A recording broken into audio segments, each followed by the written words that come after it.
सोचिए एक फ्लाइट के बारे में। एक ऐसी फ्लाइट जो उड़ी तो पर कभी लैंड नहीं कर पाई। ये कहानी है आग की, धुएं की और 3 देशों के बीच बुनी गई एक बहुत ही गहरी साजिश की।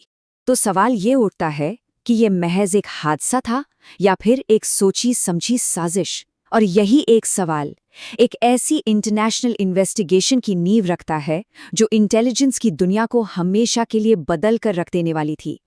तो चलिए चलते हैं उस दिन पर, 11 अप्रैल 1955। वो दिन जब एयर इंडिया की फ्लाइट, जिसका नाम था कश्मीर प्रिंसेस, अपने आखिरी सफर के लिए रवाना हुई। अच्छा, ये कोई मामूली फ्लाइट नहीं थी। असल में इस प्लेन को चीन की सरकार ने चार्टर किया था। क्यों? क्योंकि उनके अधिकारियों और कुछ पत्रकारों को इंडोनेशिया के मशहूर बांडुंग कॉन्फ्रेंस में जाना था।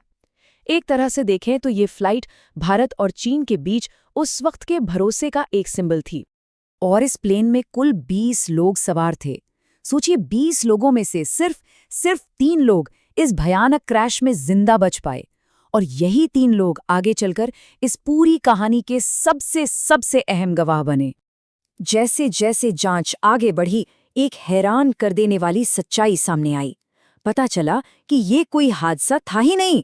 और सबसे बड़ी बात, जिस मेन टारगेट के लिए ये सब किया गया था, वो तो उस फ्लाइट में चढ़े ही नहीं थे।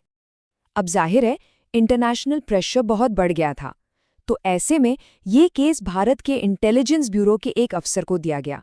एक ऐसा अफसर जो अपने शांत और सुलझे हुए अंदाज के लिए जाना जाता था।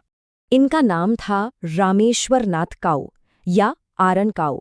एक ऐसा नाम जो हमेशा परछाई में रहा, पर जिनका काम जासूसी की दुनिया के एक पूरे दौर को, एक पूरे युग को डिफाइन करने वाला था। अब काऊ की कहानी भी बड़ी दिलचस्प है। उनकी सबसे बड़ी ताकत असल में उनके बचपन से आई थी। स्कूल में उन्हें बहुत तंग किया जाता था। वो एक शांत, इंट्रोवर्ट बच्चे थे, पर इसी वजह से उन्होंने लोगों को बहुत बारीकी से ऑब्जर्व करना, सुनना और सोचना सीखा। और आगे चलकर यही खामोशी उनकी सबसे बड़ी सुपर पावर बन गई। तो चलिए अब कहानी में आगे बढ़ते हैं और देखते हैं कि कैसे आरन काऊ हांगकांग पहुंचे और इस इंटरनेशनल साजिश की एक-एक परत को खोला। देखिए, काओ के लिए आसान नहीं था। उन्हें 3 बड़ी ग्लोबल पावर्स के बीच बैलेंस बनाना था। एक तरफ भारत था, जिसका प्लेन था, दूसरी तरफ चीन, जिनके नागरिक मारे गए थे, और फिर ब्रिटेन, क्योंकि हांगकांग तब उन्हीं के कंट्रोल में था। इन सबके अपने अपने इंटरेस्ट थे, पर काओ का फोकस सिर्फ और सिर्फ एक चीज पर था। सच क्या है, फैक्ट्स क्या हैं। वो इस बात को बखूबी समझते थे कि सच्चाई हमेशा डिटेल्स में छुपी होती है। उनका तरीका बहुत मेथोडिकल था। जो 3 लोग जिंदा बचे थे, उनसे बार बार बात की। काई टेक एयरपोर्ट पर उस दिन जितने भी लोग थे, चाहे वो क्लीनर हो, मैकेनिक हो या कोई और स्टाफ, हर एक से पूछताछ की गई। कोई भी सुराग उन्होंने नजरअंदाज नहीं किया।